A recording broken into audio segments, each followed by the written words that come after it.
Disappointment is growing among Russian elites that the war with Ukraine has not ended in 2024, and this has been reinforced in particular by the Ukrainian Armed Forces invasion of the Kursk region of the Russian Federation. At the same time, there is increasing talk in Russia about war fatigue, one of the reasons for which is the poor state of the economy, writes the Russian publication Meduza, citing a number of sources close to the Russian authorities. The main emotion is disappointment. We are waiting for the war to end, for the fighting to end, and fatigue has been the main feeling for a long time. We are tired of even waiting. It feels like every day you are sinking deeper and deeper. We were also waiting for some kind of lifting of sanctions in exchange for peace. Now they are acting more and more painfully, a source in the government told the publication. One of the problems that worries the Russian elites is the state of the country's economy. The publication writes that big business is already openly expressing dissatisfaction with the high key rate set by the central bank.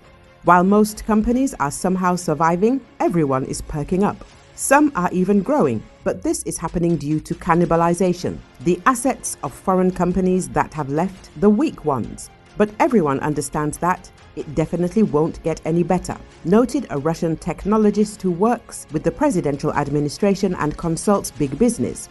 The publication noted that the interlocutors agree that hopes for a quick peace and easing of sanctions in 2024 faded after the summer invasion of the Ukrainian Armed Forces into the Kursk region, although some suggest that the war could well continue now even if this operation by the Ukrainian military has not taken place. The president likes to fight. You can feel the excitement. Why stop halfway if you can finally put the squeeze on him, says one of the sources close to the presidential administration. However, the interlocutor warns that despite this attitude of the Russian ruler Vladimir Putin, high-ranking security officials are also unhappy with his approach, saying that they insist on mobilization and a complete transition to a war footing. Several sources acknowledged that Russian officials' hopes for peace have grown stronger since Donald Trump won the US presidential election. However, now their level is not the same. The president of the Russian Federation has his own demands, the territory of 4 regions of Ukraine in full. Trump's conditions are different. It is unclear where the compromise is, said a source close to the Kremlin. Russian elites are also thinking about what will happen after the war, if it ends, how to tell people what will happen tomorrow, why it is hard now when it will become easier. However, no one knows the answer, says one of the interlocutors. Among the options for a new agenda that should return Russians to peaceful life after the possible end of the war, the Kremlin is considering the option of deeper integration of the Russian Federation and Belarus. But at the same time, the source added, the realism of such a scenario depends entirely on Alexander Lukashenko, and he clearly wants to remain the full-fledged ruler. The publication also noted that opinion polls show that the majority of Russians, even without a new agenda, support the start of negotiations, the conclusion of peace and the end of the war with Ukraine.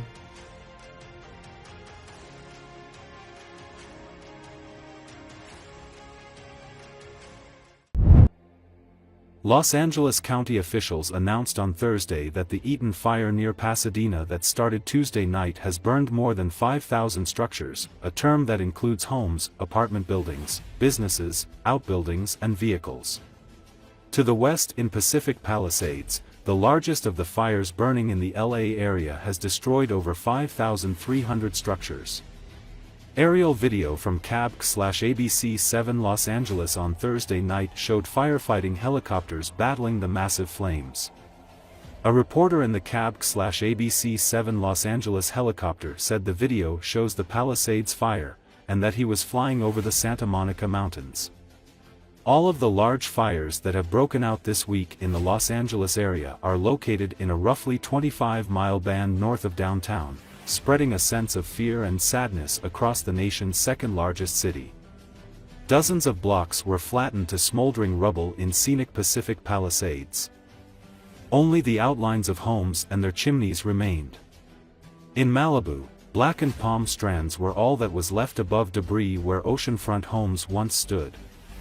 At least 5 churches, a synagogue, 7 schools, 2 libraries, boutiques, bars, restaurants, banks and groceries were lost. So too were the Will Rogers Western Ranch House and Topanga Ranch Motel, local landmarks dating to the 1920s. The government has not yet released figures on the cost of the damage or specifics about how many structures burned. AccuWeather, a private company that provides data on weather and its impact, on Thursday increased its estimate of the damage and economic loss to $135 to $150 billion. Firefighters made significant gains Thursday at slowing the spread of the major fires, but containment remained far out of reach.